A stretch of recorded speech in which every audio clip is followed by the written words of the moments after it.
အားလုံးပဲမင်္ဂလာပါကျွန်တော် James ပါဒီကနေ့ကျတော့ကျွန်တော်မမျိုးတော်ဆိုင်ကိုတစ်ခေါက်ပြန်ရောက်ဖြစ်ပါတယ်ဒီနေ့ကျတော့ကျွန်တော်မြန်မာအစားအစာပြန်စားချင်တယ်နဲ့ကျွန်တော်တကယ်ချင်းကိုခေါ်ပြီးမှကျွန်တော်ဒီမြန်မာအစားအစာလာစားရပါတော့လက်အိမ်လေးကိုအားရပါရစားချင်လို့ကျွန်တော်ဒီဆိုင်ကိုပြန်လာတာပါကျွန်တော်ဗီဒီယိုကောလေးလောက်ထားတာပေါ့နော်တကယ်ချင်းတွေကိုပြချင်လို့မိန်လေးစားချင်လို့ပေါ့နော်တခါစားပွဲပင်ကိုမှ80ပတ်နဲ့ငပီးရေပြီးရင်တိုးဆရာရပါမယ်ပေါ့နော်တော်တော်လေးစားလို့ကောင်းပါတယ်ကျွန်တော်ကျတော့ဒီမျိုးလက်နဲ့အားရပါရနေပြီးကိုစားချင်တယ်ပေါ့နော်အဲကျွန်တော်ဒီဆိုင်ကိုတစ်ခေါက်ပြန်လာခဲ့ရပါ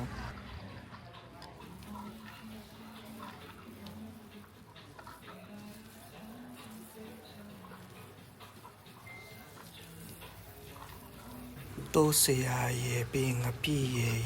ပြီးမှတူးစင်ပါကြတော့ဒီဟင်းရေပေါ့နော်ဟင်းရေတစ်ခေါက်လေးပါရတာပေါ့နော်ပြီးတော့ကျွန်တော်ကဝကောင်တုပ်လည်းမှာထားပါတယ်ဒီစီမာလေးမီနူးကလည်းအများတော့အဖြစ်အကုန်လုံး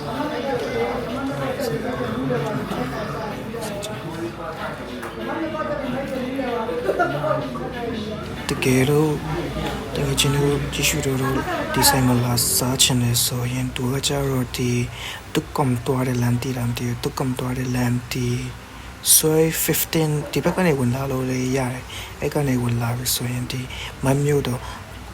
ပိုလိုရာဒီ gram နဲ့ gram မှာထက်ဒီ port မှာပေါ့နော် port မှာမမျိုးတော့ဆိုပြီးမှရှာလိုက်ရင်ဒီဆိုင်ကိုရောက်တာပေါ့နော်သူစီမှာကျဆိုင်ခွဲရှိလာမသိဘူးဒီနာ clear ပါလေကျွန်တော်တခုတွေ့သေးတယ်ကျွန်တော်တကယ်ချင်းပါတော့အဲ့ဘက်တော်လိုက်တဲ့လမ်းမှာဒီဘက်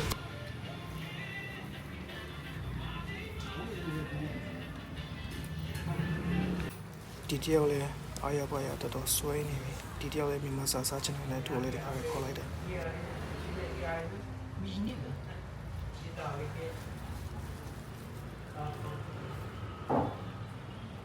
ကဲကျွန်တော်စားလိုက်ပါဦးမယ်ခင်ဗျ Thank you for watching my video so please support my video see you next video tata bye bye